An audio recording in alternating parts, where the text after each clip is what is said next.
Assalamualaikum warahmatullahi wabarakatuh.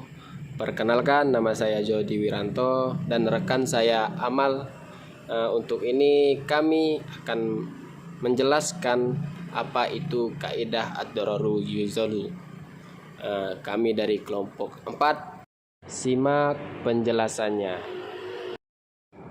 Sedangkan pengertian dari ad-dararu yuzalu yaitu kemudaratan atau kesulitan harus dihilangkan. Jadi konsepsi kaidah ini memberikan pengertian bahwa manusia harus dijauhkan dari idrar atau tindak menyakiti, baik oleh dirinya maupun orang lain, dan tidak semestinya ia menimbulkan bahaya atau menyakiti pada orang lain.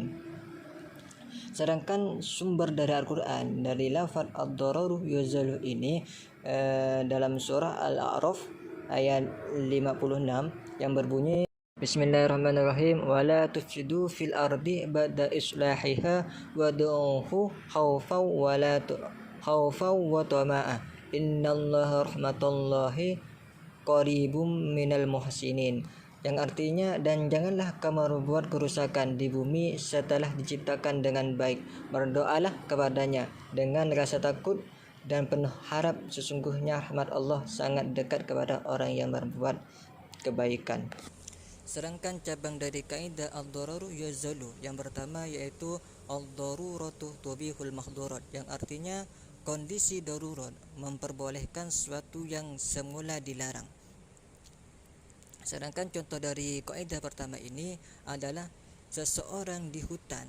Apabila ada seorang di hutan tiada menemukan makanan sama sekali kecuali babi,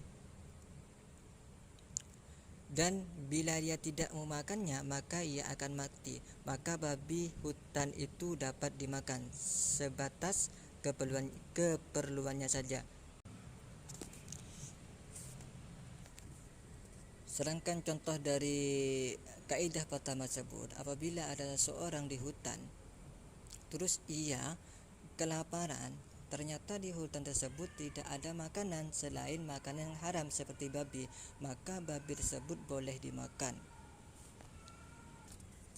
Sedangkan cabang kaidah yang nomor 2 yaitu la haramu ma'ad darurati wa la karahatu ma'al hajati, artinya tidak ada hukum haram bagi yang darurat dan tidak ada hukum makruh bagi yang hajat atau butuh.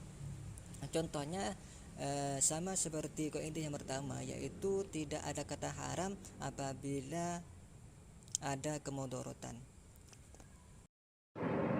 Sedangkan cabang yang ketiga dari lafaz ad-dararu yuzalu yaitu ma ubihu lid-dururati yuqaddaru biqaddariha, artinya apa yang diperbolehkan karena adanya kemudaratan diukur kemudaratannya.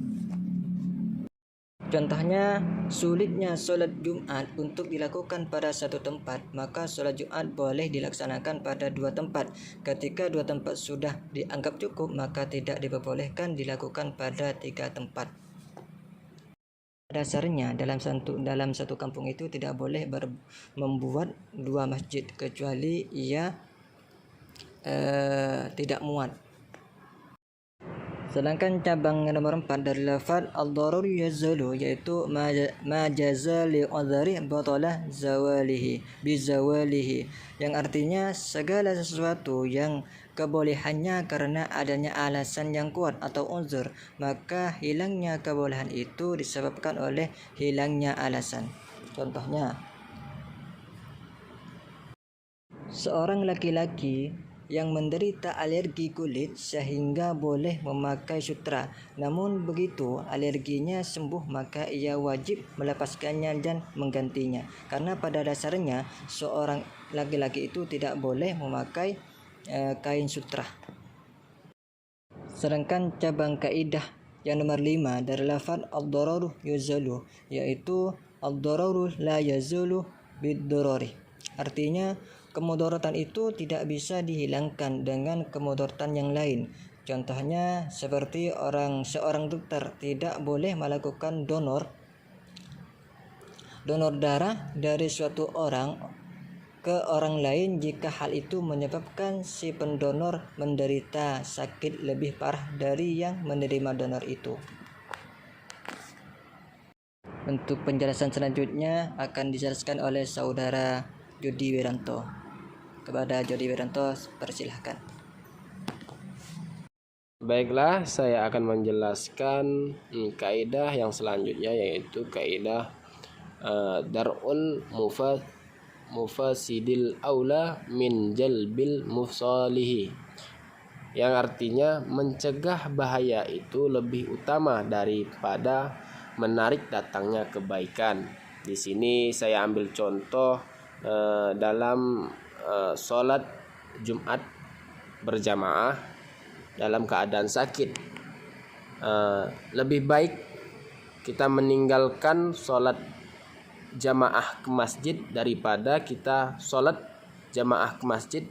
Kita mendapat mudaratan yang lebih membahayakan diri sendiri. Dari itu maka kita mencegah dari datangnya kebaikan untuk sholat di rumah saja atau sholat sendiri. Untuk cabang kaidah yang ketujuh, faiza ta'aradu masadatan wa maslahatan qaddima raf'u wa mafsidatil khaliban, yang artinya maka jika terjadi pertentangan antara faktor menghilangkan mafsadah atau kerusakan dari satu pihak dengan faktor mendatangkan kemaslahatan di pihak lain, maka prinsip menghilangkan mafsadah harus didahulukan dari faktor kedua. Maksud dari kaidah ini yaitu jika satu perkara, saya ambil contoh yaitu judi, miras, lebih banyak mudaratnya, kerusakan itu lebih banyak. Jadi lebih baik dari khamar, judi itu dihilangkan karena mudaratnya lebih banyak daripada manfaatnya. Untuk kaidah yang selanjutnya yaitu idza ta'aradal mufsidatani ru'iyya a'damuhuma dararan bir kitabi akhifihimma, yang artinya jika ada dua kemudaratan yang bertentangan maka diambil kemudaratan yang paling ringan. Di sini contohnya yaitu diperbolehkan mengadakan pembedahan perut wanita yang mati jika kemungkinan yang ada di dalam perut wanita yang mati itu ada bayi yang di kandungannya masih hidup dan bisa dapat diselamatkan. Jadi kemudaratan itu lebih baik karena menyelamatkan bayi yang ada dalam kandungan. Untuk kaidah selanjutnya yaitu al-hajatu tanzila manzilatud daruruti amatan kanat au khosatan. Jadi artinya kebutuhan itu terkadang disertakan dengan kondisi darurat, baik kebutuhan umum ataupun kebutuhan khusus. Di sini dalam perkaranya, jika seorang guru melihat muridnya seorang perempuan itu secara kebutuhan atau tidak mengajar, itu haram. Kalau dalam mengajar itu dihalalkan. Saya ambil contoh yang lain yang lebih khusus dalam perkara atau dalam kebutuhan seorang laki-laki melamar seorang perempuan, itu boleh memandang dalam kurung mengenal si seorang perempuan yang akan dilamar sesuai kebutuhan si laki-laki tersebut.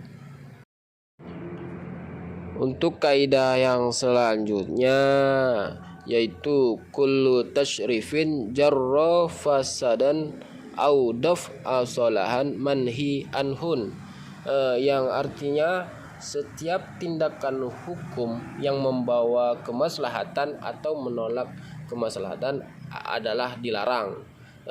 Contohnya di sini yaitu menghambur-hamburkan harta atau membeli sesuatu yang tidak ada manfaatnya, tanpa ada manfaatnya, yaitu seperti contoh melakukan akad riba, perjudian dan lain sebagainya yang menimbulkan mubazir dalam